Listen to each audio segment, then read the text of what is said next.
Ya gini ya teman-teman bukanya gitu. Ini tuh, oh baunya sih segar, ini segar banget rasanya sih, rasanya baunya.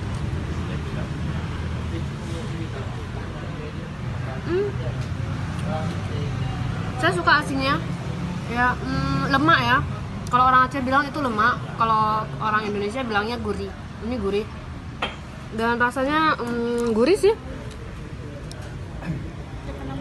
Ini harganya dibanderol kalau isinya 6 ya teman-teman.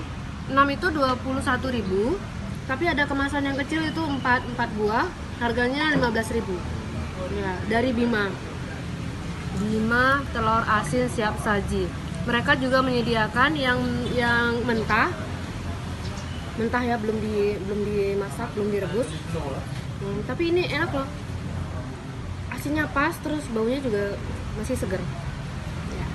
Teman-teman, ini bisa didapat di makananaceh.com.